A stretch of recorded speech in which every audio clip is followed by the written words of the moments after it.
दो ईंटें कभी पूरी तरह से एक हो सकती है या नहीं? दो ईंट कभी जुड़ी हुई एकदम से देखी आपने? पूरी जुड़ के एक हो गई हो। बहुत अधिक ताप में आ जाती है ना, तो मिट्टी के जितने भी बर्तन या पदार्थ होते हैं वो लोहे की तरह आपस में वैसे एक हो जाते हैं। ऐसे हो जाते हैं, अलग नहीं कर सकते उसको, करेंगे तो टूट जाएगा बस, वैसे नहीं होगा। ईंट का ही वही था, हो जाती भट्ठे में हो जाती है। नहीं, दो की एक ही हो गई ना।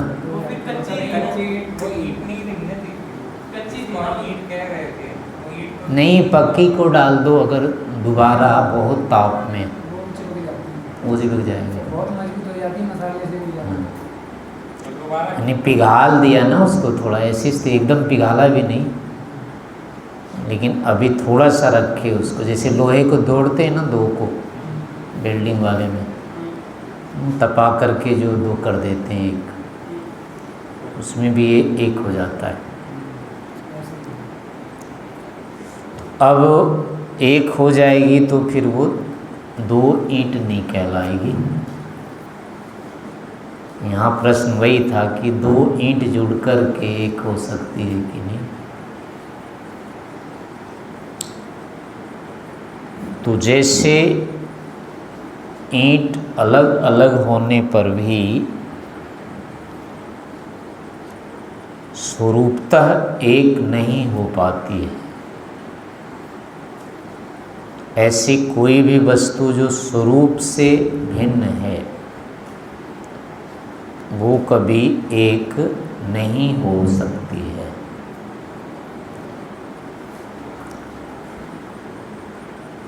पुनरपि एकत्व का कथन होता है और एकत्व के लिए व्यवहार भी बहुत अधिक हैं, विधान भी एकत्व के लिए होते हैं। तो उसको समझना चाहिए, वो एक, उसी को औपचारिक कहते हैं या औपाधिक। गौण एकत्व होता है वो, परिणाम विशेष के लिए ऐसा किया जाता है। यही चीज क्या होती है ईश्वर के साथ आत्मा की भी।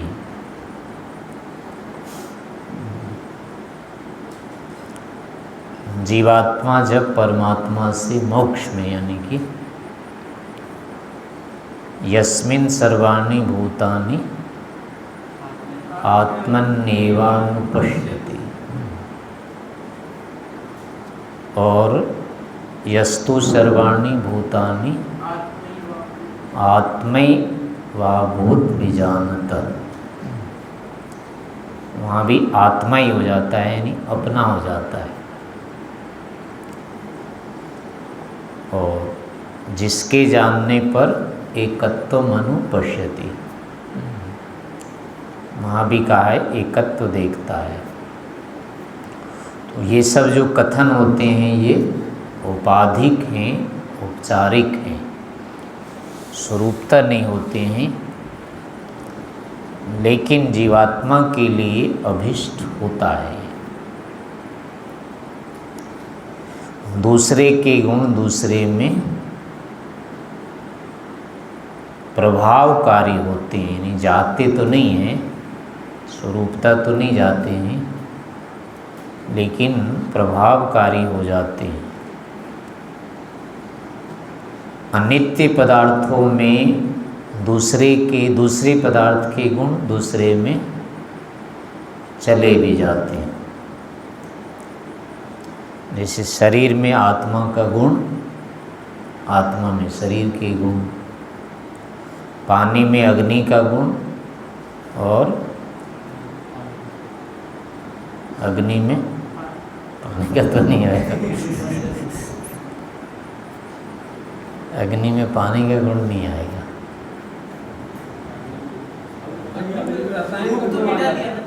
रसायन उसको मिला तो रंगीन। पानी में तो अग्नि का होता है, अग्नि गर्भो अपामसि। हे अग्नि तू जल का गर्भ है, यानी कि अग्नि जल के अंदर हुआ करती है। ये वेद का मंत्र है। लेकिन जल अग्नि में होता है ये नहीं आता है।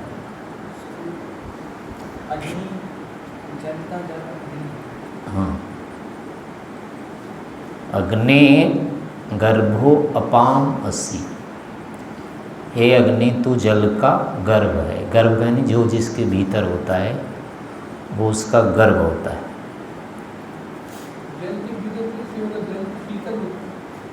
लेकिन जल के अंदर अग्नि होती है। तत् विस्फुटजतु लिंगम, वैशेषिक का भी सूत्र है। बादल ये चमकते हैं ना, उसमें अग्नि तो होती है वो, पर होती नहीं उसमें, तो पैदा कहाँ से हो जाती?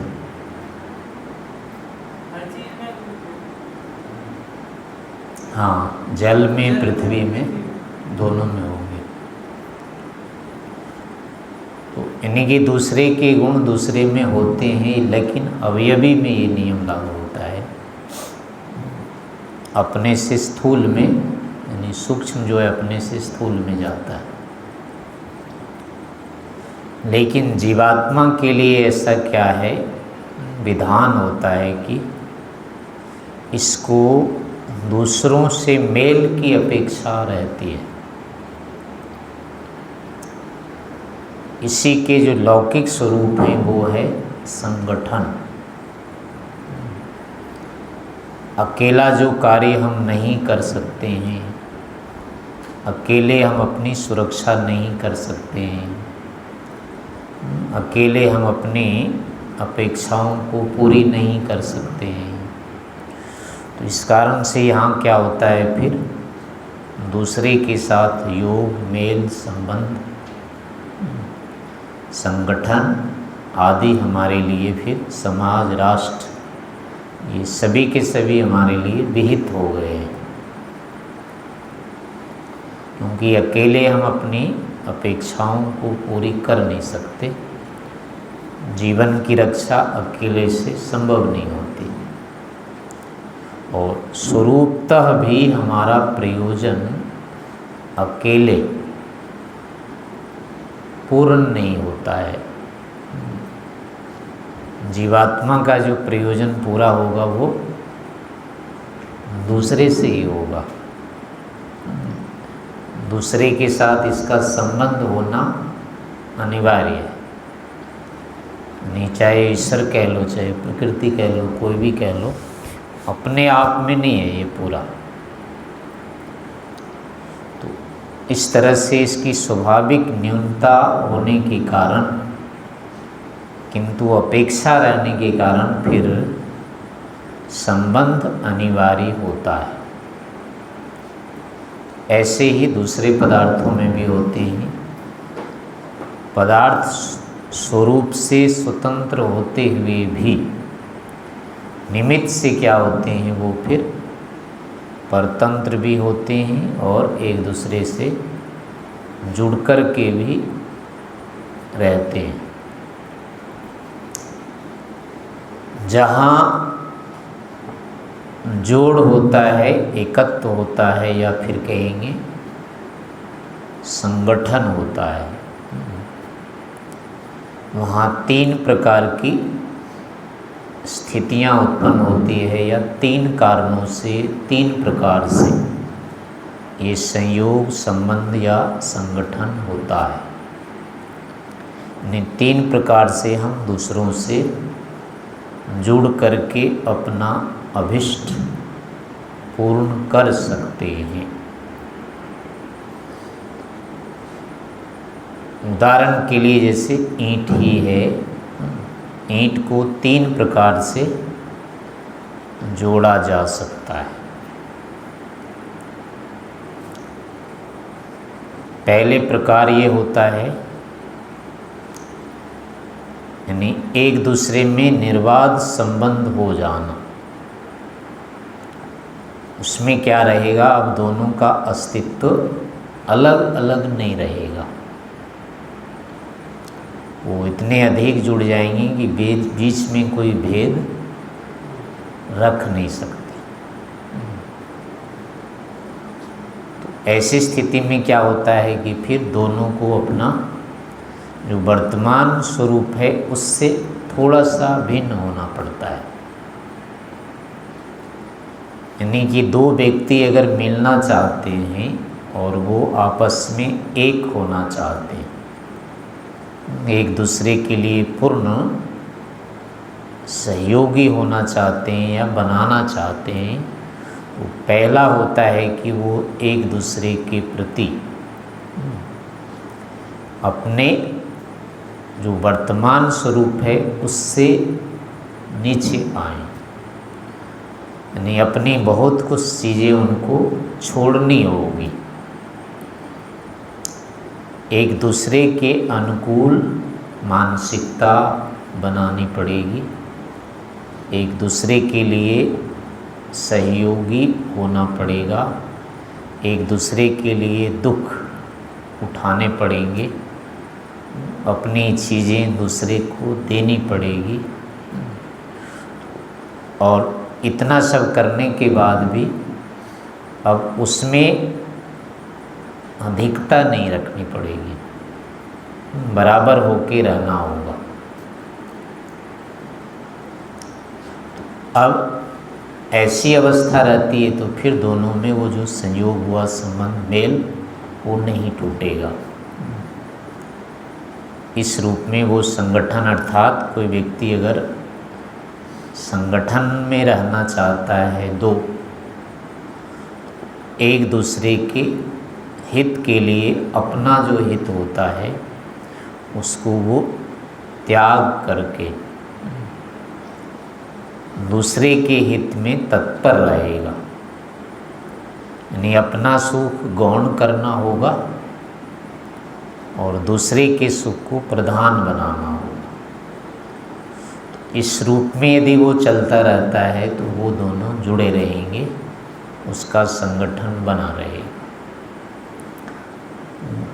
ये स्थिति मित्र में होते हैं, पति पत्नी में हो सकते हैं, या जो भी अपने जिसको कहते हैं पिता पुत्र आदि होते हैं। जहाँ जहाँ भी ये कहा जाता है ये मेरा अपना है, वो अपनापन के बीच में यही नियम लागू रहते हैं। वहाँ एक दूसरे के साथ जो होता है भेद नहीं रखा जाता है, अधिकार दोनों के बराबर हो जाते हैं। ये स्थिति जब तक वहाँ बनी रहेगी तब तक दोनों एक रहेंगे। ये जो नियम होता है ये सबसे उत्कृष्ट होता है यहाँ, संगठन का, एकत्व का, अपनापन का, वस्तु हो चाहे व्यक्ति हो, जहाँ भी ये संबंध संधि होती है वो सबसे अधिक दृढ़ होती है और अत्यधिक लाभकारी होती है। दूसरे प्रकार का जो संगठन संबंध मेल होता है उसमें होता है कि एक बड़ा हो जाता है, दूसरा छोटा होता है। यानी छोटा और बड़ा मान लेने के बाद अब भी दोनों एक रह सकते हैं, हो करके साथ रख सकते हैं। जैसे दो ईंट होती है, एक भारी ईंट एक के ऊपर दूसरी ईंट अगर रख देंगे तो भारी ईंट यदि होगी तो वो दोनों जुड़े रहेंगे। फिर नीचे अगर दो ईंट रखते हैं तो वो जुड़ेंगे नहीं, लेकिन एक पर एक रख दें अब वो जुड़े से हो जाते हैं। यानी एक छोटा हो जाए एक बड़ा हो जाए, तो ऐसी स्थिति में भी संगठन बनता है। वहाँ फिर विरोध नहीं होगा। यदि दोनों ने अपने आप को बराबर मान लिया तो फिर वो नहीं रह पाएंगे, फिर वहाँ झगड़ा विरोध हो जाएगा, वो संगठन मेल नहीं होगा। चाहे घर परिवार सब जगह यही नियम लागू होता है। लेकिन जहाँ छोटा बड़ा अगर सिद्ध रहता है, ये बड़ा है ये छोटा है, तो वहाँ फिर झगड़े की स्थितियाँ नहीं होती है। दोनों अपने अपने स्तर से उस कार्य को करते रह जाते हैं, तो वहाँ भी दोनों को अपना प्रयोजन सिद्ध हो जाता है। लेकिन ये जो है दूसरे स्तर की स्थिति है। पहले स्तर का होता है जिसमें परस्पर में भेद नहीं होता है, एक दूसरे के लिए ही होते हैं, वहाँ अधिकार नहीं रहता है। इसमें अधिकार प्रमुख रहता है, एक बड़ा एक छोटा सिद्ध रहता है। ऐसे संगठन गुरु शिष्य में जैसे कि होता है, बड़े भाई छोटे भाई में होता है, पिता पुत्र आदि में होता है, या जो सेवक स्वामी होते हैं, कर्मचारी और अधिकारी उसके जो होते हैं।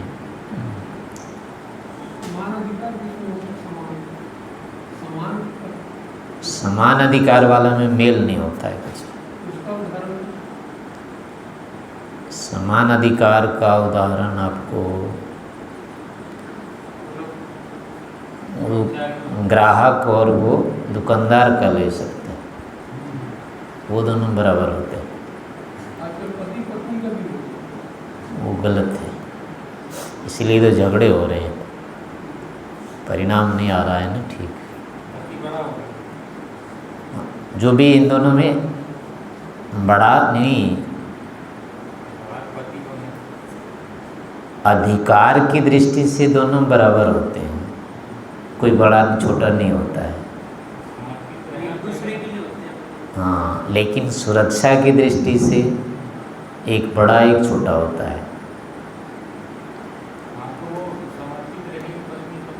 हाँ, उसमें कारण होता है ना, पत्नी की जो योग्यता होती है, पति की योग्यता उससे अधिक होनी चाहिए। यानी ये जो परंपरा पहले की है ना, इसमें 16-24 का अनुपात है, बराबर का नहीं रखा गया है। एक तो बल भी कारण हो जाता है वहाँ, दूसरा है योग्यता अधिक रखी जाती है, लेकिन अधिकार अधिक नहीं होते हैं। संपत्ति का जो होता है वो दोनों के बराबर भी नहीं कह सकते हैं। यानी पति को कहा है पत्नी के हाथ में बिका होता है वो, और पत्नी पति के हाथ में बिका होता है। नहीं, दोनों के ऊपर दोनों का बराबर अधिकार होता है। यानी दोनों के अधिकार आपस में बराबर नहीं होते हैं, पूरे पूरे होते हैं। वो उसका पूरा अधीन है और ये उसके पूरे अधीन है, बराबर ही नहीं है वहाँ। नहीं, जैसे लकड़ी एक दूसरे में घुस गई ना, अब उसको नहीं कह सकती ये अधिक है ये कहाँ से है। पहले वाला संबंध होता है। पहले वाला संबंध होता है, पति पत्नी का जो होता है उसमें भेद नहीं रखा जाता है, मतलब बराबरी का नहीं होता है। यानी जहाँ जहाँ भी अपना कह रहे हैं ना कि ये मेरा अपना है, वो सभी जगह वही होता है, उसमें बीच में रेखा नहीं आएगी, यहाँ से तेरा यहाँ से मेरा। जैसे माता जी है या पिताजी हैं, आधे आधे होते हैं, 2 भाई 3 भाई की माता है, वो कितनी होगी उसकी? तिहाई होगी या पूरी होगी? हाँ, विभाजन तो नहीं होगा, लेकिन है 3 उसके, पर विभाजन नहीं होता है, पूरे पूरे होते हैं। तो ऐसे ही होता है, जहाँ जहाँ भी अपनापन होगा उसमें बीच में भेद नहीं रहेगा। अधिकार का मतलब ये है। अधिकार नहीं होता है वो। यानी वहाँ अपना उसके जो सुख दुख होते हैं मुख्य रूप से, यानी दूसरे का दुख दूर करना उसका पूरा दायित्व है। एक दूसरे का, दूसरे को सुख देने का पूरा दायित्व होता है। दुख दूर करना है, सुख देना है, लेने का नहीं होता है, देने का केवल होता है। जिसको आप कह रहे हैं कि मेरा अपना है, उसके लिए आपका दायित्व हो जाएगा कि आप पूरी तरह से उसको दुख रहित करेंगे और पूरा सुख देंगे। लेंगे नहीं, लेने की कर दिए तो गड़बड़ हो जाएगा, तो नहीं रहेगा फिर वो अपनापन। लेने का करते ही ये परायापन हो जाता है, लेना दूसरे से हो जाता है। फिर स्वयं, क्योंकि अपने लिए हम ऐसा नहीं चाहते हैं ना, अपने लिए हम पूरा ही चाहते हैं दुख दूर हो जाए और पूरा ही सुख हमको मिल जाए, यही रहती है अपनी। तो यही कि यही दूसरे पर भी रहेगा, तो वो अपनापन रहता है। तो ऐसा जो संगठन या इस निमित्त वाला प्रथम स्तर का होता है, लेकिन सर्वत्र ये संभव नहीं होता है, स्थिति नहीं है संभव ये संसार में। दूसरी स्थिति ये होती है एक दूसरे के गुणों के आधार पर, एक की उत्कृष्टता रहती है, दूसरे की निम्नता होती है। अब एक दूसरा जो उसका सहयोग करेगा, कुछ मात्रा में उसका सहयोग लेगा, कुछ देगा, लेकिन वहाँ पर विवाद की स्थिति नहीं होगी। जो मुख्य है उसके अधीन नीचे वाले को चलना होता है। तो ऐसे स्वामी सेवक आदि में जो होते हैं, इसी प्रकार के दोनों मिल करके एक रहते हैं, वहाँ संगठन रहता है, दोनों साथ साथ अपना अभिष्ट पूरा करते हैं। तीसरे स्तर का जो होता है, इसमें क्या होता है कि फिर किसी मध्यस्थ के माध्यम से दोनों रह सकते हैं। एक कोई तीसरा होगा जो उनको जोड़ के रखेगा, आपस में नहीं जुड़ेंगे वो, लेकिन तीसरे के कारण अलग भी नहीं होंगे। जैसे ईंटों को सीमेंट से जोड़ते हैं, बीच में सीमेंट होता है, वो ना इनको अलग होने देता है ना इसको अलग होने देता है, दोनों जोड़ के रखता है। ईंट आपस में भी नहीं जुड़ती है, लेकिन वो अलग भी नहीं हो सकती है। तो ऐसे ही होते हैं, माध्यम से भी तीसरे, यहीं कोई ऐसा दो व्यक्ति आपस में है, जैसे दो भाई होते हैं या जैसे दो आपस में शिष्य होते हैं, तो ये आपस में एक तो रह नहीं सकते, झगड़ना ही है। अब ये गुरु के कारण से फिर एक रहते हैं। ऐसे जो आपस में बच्चे होते हैं, वो माता पिता के कारण से वो फिर एक रहते हैं, नहीं तो लड़ते हैं आपस में, तो लड़ना ही है, वो एक नहीं हो सकते। लेकिन माता पिता के कारण से वो अलग भी नहीं हो सकते। ऐसे ही अन्य जगह में भी होता है, किसी न किसी अधिकारी के कारण से ये जो प्रजाएं होती आपस में, ये एक नहीं रहती है कभी भी, ये भी लड़ती झगड़ती रहती है, हटती भी नहीं है, दूर भी नहीं हो सकती है, साथ भी नहीं हो सकती है। तो राजा होता है वहाँ मध्य में, राजा के कारण से फिर क्या होता है, इनका आपस में संगठन रहता है। और जगह जितने भी लगभग संगठन होते हैं, वो ये तीसरे श्रेणी के संगठन होते हैं। ये सब लगभग चोर डाकू जहाँ भी होता है सब में मिलेगा। वहाँ आपस में दो जो अवयव हैं वो नहीं जुड़ते हैं परस्पर, लेकिन तीसरे के कारण से वो चुपचाप रहते हैं। जो भी उनका नेता होगा, मुखिया होगा, वो उसको कहेगा तुम्हें ऐसा ही करना है, और वो कहेगा ठीक है। तो जहाँ ये वाली भी स्थिति होती है, वहाँ भी संगठन संभव होता है। यानी वो मध्यस्थ अगर ऊंचे स्तर का है, तो वो भी क्या करेगा, अब दो का कल्याण कर सकता है। अगर वो दोनों, लेकिन उसमें इतनी सामर्थ्य होनी चाहिए कि दोनों का कि बराबर उसमें धर्म होना चाहिए। यानी दो को वो जितना दोनों में गुण है उतना गुण उसके भीतर होना चाहिए।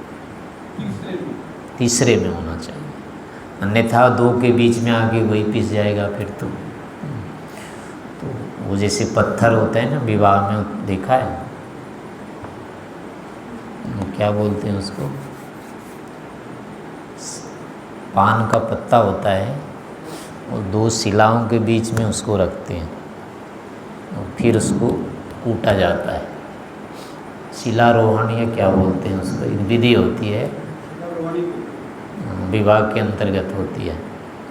तो उस एक नीचे पत्थर होता है, एक ऊपर होता है, बीच में पान का पत्ता रखा जाता है, फिर उसको पति पत्नी को कहा जाता है इसको रगड़ के पीस दो। उसका अभिप्राय होता है कि तुम दोनों के बीच में कोई ऐसा नहीं आना चाहिए, कोई न कोई चिकना चुपड़ा आएगा, उससे फिसलना नहीं है बल्कि उसको पीस देना है दोनों। जैसे पत्थर फिसलते नहीं है उसके कारण से, कितना ही चिकना होता है वो उसको पीस देता है। ऐसे दो के बीच में कोई भी तीसरा ऐसा आ जाए तो दोनों को इधर उधर नहीं कर पाए बल्कि वही पिस जाना चाहिए। तो वो कमज़ोर होगा तो पिसेगा ही पिसेगा, बलवान होगा तो इन दोनों को धकेल देगा, वो हटा देगा वो। तो ऐसे ही मध्यस्थता भी संगठन के लिए बहुत योग्य पात्र होता है, लेकिन वो तभी होगा जब दोनों की सामर्थ्य उसमें रहेगी। दो को ठीक करने के लिए या रास्ते पर लाने के लिए नेता जो होता है, नेतृत्व जो करता है, उसमें दोनों से संबंधित ऊहा होने चाहिए, इतनी सामर्थ्य होनी चाहिए दो को वो ठीक कर सके। तो उसके आधार पर भी संगठन बनना संभव होता है, लेकिन ये तीसरे स्तर का संगठन होता है, क्योंकि इसमें आपस संगठित होने वाले नहीं जुड़ते हैं, फिर भी तीसरे के कारण से होता है और इससे एक परिमाण विशेष आएगा, परिणाम विशेष तो आएगा। दोनों मिलके दोनों के द्वारा, जैसे बैल में गाड़ी में दो बैल को जोत देते हैं, वो पहुंचा देता है अपना, अकेले नहीं पहुंचाएगा दोनों बैल, वो कहीं न कहीं गाड़ी को धक्का दे गिरा देगा वो, लेकिन वो एक जब बैठ जाता है गाड़ी वाहन वो पहुंचा देता है उससे। तो ऐसे आपस के भी संसार के अधिकतर लोग जो होते हैं इसी स्तर वाले होते हैं। तो लेकिन संसार में सामाजिक रूप में, राष्ट्रीय रूप में अच्छे परिणाम लाने के लिए अगर कोई विशेष नेता होता है, यानी नेतृत्व करने वाला, नेतृत्व क्षमता से युक्त व्यक्ति होता है, वो आपस में इनको संगठित करके विशेष वातावरण का निर्माण कर देता है। तो इस प्रकार से तीन माध्यम ये होते हैं, तीन विधा होते हैं।